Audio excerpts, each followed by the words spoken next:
So Nintendo, they can't unless they're dropping like a hidden gem, which I haven't seen Nintendo really do, where they're just like, "Hey, Breath of the Wild comes out in 2022, but oh, 2021, we're giving you Kirby." You know what I mean? But Kirby's not for 2 years either, so it's like there's nothing there for next year for Nintendo. Like they've given us breadcrumbs, which cool because like the new Kirby game looked amazing. I'm not gonna lie. I'm like, I'd play that. Yeah. There's like Bayonetta 3, which I haven't really played the other Bayonettas, but like I've always heard good things, and this looks fun. Metroid Prime 4, which is just in limbo since it like restarted its production. But yeah, it's just like next year is looking pretty dry. Besides probably like indies that come to the Switch, which indies on the Switch are fantastic. I feel like that's what has kept the Switch going. But as far as like Nintendo games, Yeah, even with like I mean, I don't know how the turnaround would go, but you wouldn't drop Metroid next year. That's the thing too. So like you still have nothing, you know. Even if you remaster a game, like I could see Nintendo picking the Metroid wave up and maybe remastering one of the old ones for next November, That's been the rumor for a while, to remastering the first three Metroid Primes, which would be uh, awesome and you get more people to start which playing would these make games. sense because yeah, exactly, which makes sense because you remaster those first three games next fall, and then during that next spring, 2023, you drop Metroid Prime 4, like so people like are ready for it. that'd be lit. That'd be The, dope. the the question is, what if they pull a Mario on it and it's like timed? You can only buy it for a certain amount of time. They're Don't like, worry about it. At my Target in Oak Park, you can still buy the 3D collection. It's still there. I mean, bro, supposedly, yes. I I don't want to harsh anybody from the Target downstairs from me, but I walk past the little video game deck You when I just make check. my runs, and it's still there. So I'm like, this time exclusive thing maybe isn't so legit as this as my Target downstairs still has it for the last handful of months. One game you did forget about was a new Pokemon game, Arceus. That Oh, comes out all next. right. true. That looks fire. That Yeah. legitimately is the heavy hitter beyond like the breadcrumbs we were kind of mentioning with the Kirby and the Bayonetta. But True. The Arclist is gonna sell like 10, 15 million copies easily. Oh yeah, for sure. All right. So But that's their heavy hitter. how burnout do you think Pokemon fans are after Sword and Shield? Because I know a lot of people were kind of like left sour after that game because like it was too easy, the lack of Pokemon. They didn't really love the whole DLC thing. So I'm curious if this can bring in some of those like fans are just like, nah, I'm good. I'm gonna play other things because like now there's like the Tim Tims. There's like that game that's supposed to be coming out sometime in the next couple of years, like Doki V something that was at like some game show like last year. I think what really helps is like you're adding like a whole new element to the game. Like Mm-hmm. it's not just your same old like let me just tap this Pokemon. Like you're actually like in a survival mode to complete this too, which I think Sword and Shield and like the DLC was very good because it like it's leading up to this. So Yeah. all of everything you learn from that you put together for the next game, but you make it bigger now too. So I think it's like because that to me because like, I played Sword and Shield Mm-hmm. and that was like a 2 week thing where like I did it as much as I could. I beat the story and then like nothing really sold me. And from time to time to time, like whenever somebody brings a Pokemon, I always say, "Oh, I should buy the DLC and play it," and I never do. And it's been out for like a year, so I there's nothing really bringing me back to that. But with this game, the fact that I have to like start the Pokedex one, kind of like a more explore sort of thing, but I have to like be sneaky about it and put the personal aspect to it, kind of really helps in my favor to come Yeah. back.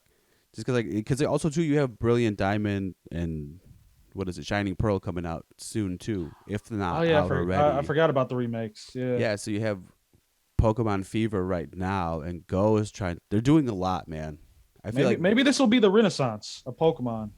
I hope so because Yeah. this game looks awesome. Oh, Arceus some of the looks new so dope. forms look the new forms look amazing. This is probably some of the best Pokemon designs that I've seen in a really long time. And then like it seems to be like more open world. Like I know it's probably not full open world, but like I don't know. it seems like there's a lot more to it than what Sword and Shield was, and I don't know. Like maybe I'll dust off my Switch for that. Which I always say that about a couple games. Maybe this will be the one that makes me turn this bad boy on again. But Yeah, it's just so it's so nuts that like now that you brought that up, and you see how like the whole wave just opened too, because then you also had Pokemon Snap that came out not too long ago too.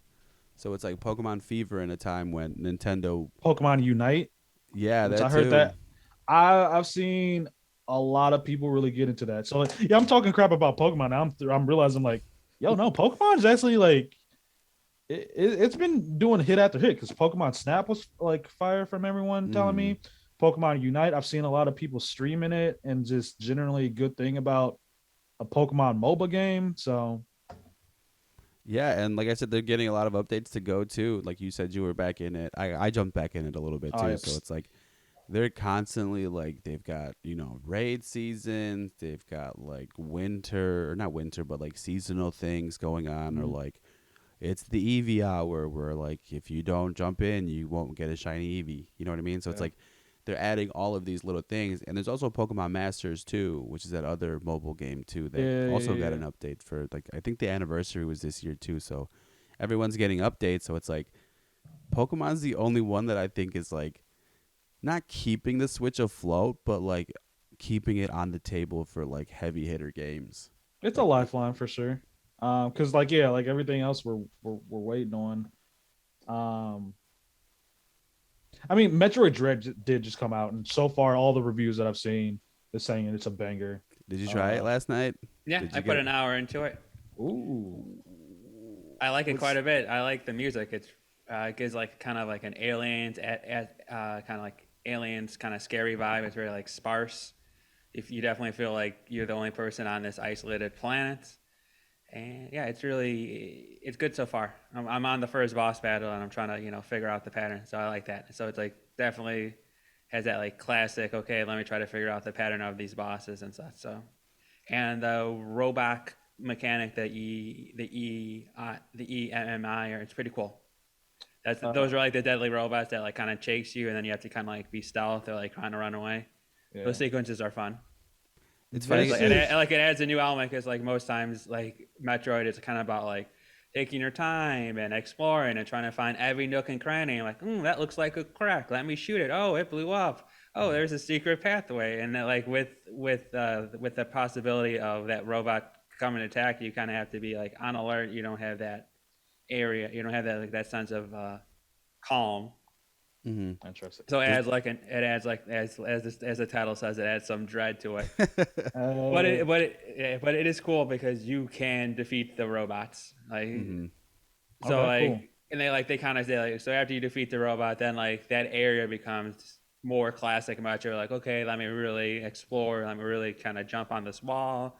Let me like I said, let me try to find this. Find all the hidden objects. So there's 7 to start with, and Hmm, they allow you to take one out pretty much from the bat, almost like as a tutorial. gotcha. So like, cause it tells you like, yeah, cause there's 2 mechanics you need to do. There's this evade mechanic, so it shows you how to do that, and then you have to use this special kind of cannon. So when you get the special kind of cannon, it kind of does this like slow down bullet time mode to show you like, oh, this is how you defeat, the robots. And then you have to do it the second time, and it's a little bit more challenging because it's a little bit the pattern changes a little bit. So I like that too. So it's not just like always the same thing. It's not like always like okay, dodge, grab the canyon, shoot. There's a little bit more strategy involved in the game, and it Yeah. doesn't tell you. Also, this game doesn't tell you a single thing what to do.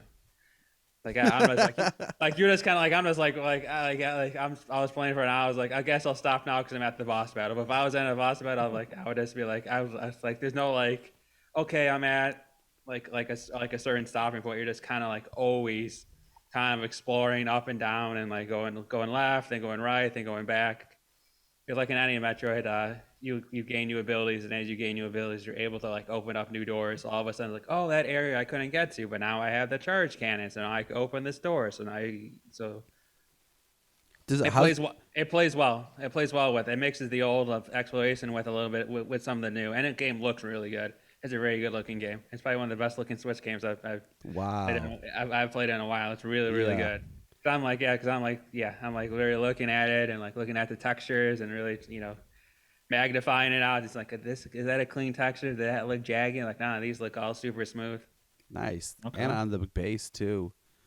Um, what's the map situation like? Like, do you get just like a small, like that same little like fraction of a map to kind of like go through, or do you get like open it as you keep exploring, sort of thing too? Yeah, on the right corner there's like the small little map where kind of shows you, well, if when you press the plus button, it opens up the big map, Mm-hmm. and it kind of marks it marks the areas you've been in, it marks the areas you haven't been in, and then it marks kind of key things in each area, like, oh, this is a save station, this is a weapon charging station, oh, Okay. this has this type of door, so you can kind of look through the icons on the map to kind of like pinpoint your next move, the next Nice. area. Yeah, because like when I was exploring, I went to like the lava zone, but I don't have the suit for the lava zone, so I was like, okay, Mm. let me put a little like check mark on there, because you have 6 check marks. You go like sprinkle throughout the map. Like, okay, let me go back to this when I get X. So I put my Oh, little that's check. nifty. So I put my little check mark there. Okay, when I get my magma suit, so I could go into this hot section. I know where to go and how to get there. Uh, It kind of sounds like Mega Man X.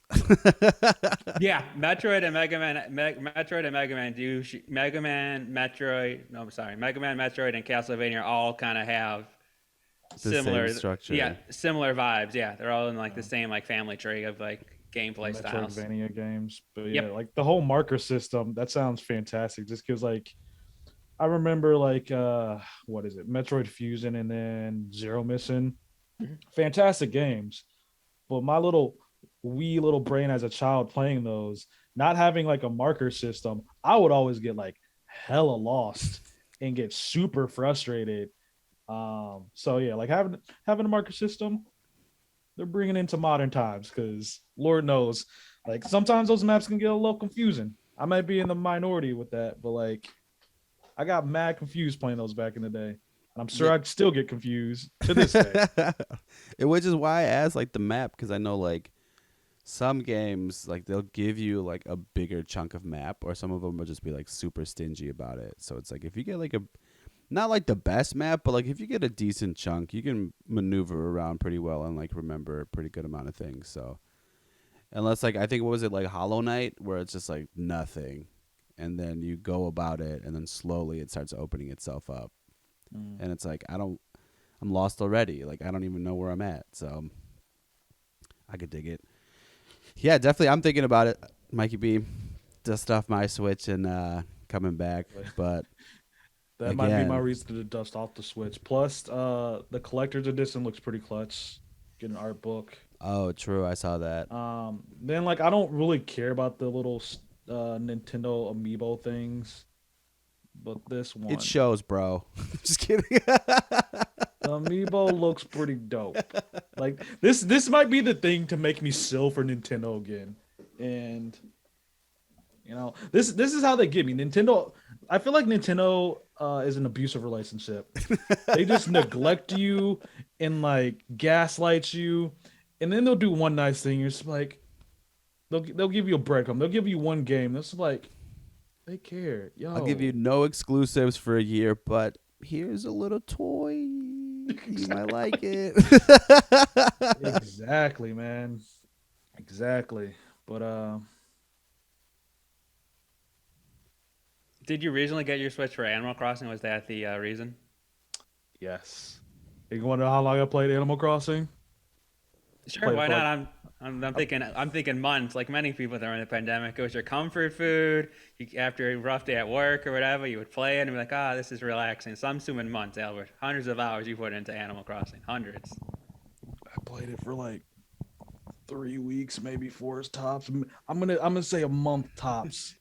And then I was like, this was neat. I'm scared to like boot it back up and go back to my village just because I know that it's in dire straits.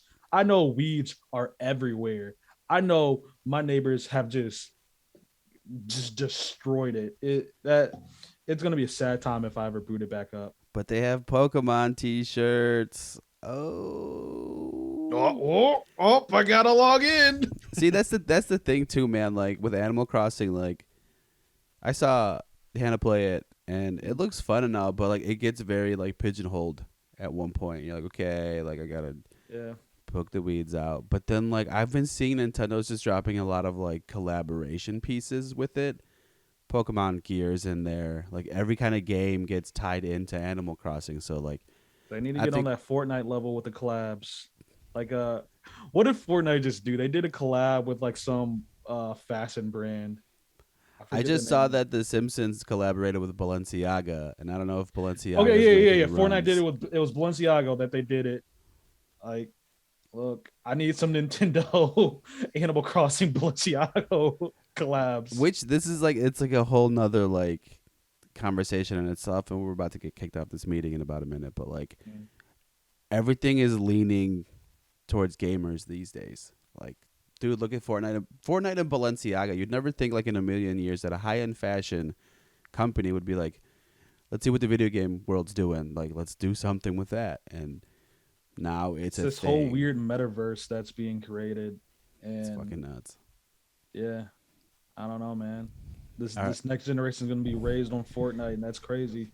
Dude, yeah, that Fortnite Balenciaga shirt, that button up, a pure white button up with just says Fortnite on the chest is $400 and some dollars, dude.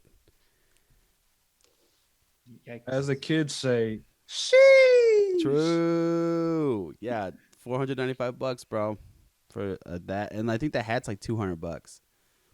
Like the hat that you got on right now is $200 from Balenciaga, but hey, man, if you got it, why not? But that's definitely not worth it. Thanks for listening to this week's episode of the Gaming Console Podcast. Now, if you're not with us on the social game, you really missing out. On Instagram, follow us at the Gaming Console Podcast. Facebook is the Gaming Console Podcast. Also, follow us on Twitter. We're the Console Boys on Twitter, so hit us up, tweet us. Everything podcast related episode wise, go to gamingconsolepod.com. The Council Boys in the building tonight. Oh, what a feeling. I'm feeling life. Console Boys are out.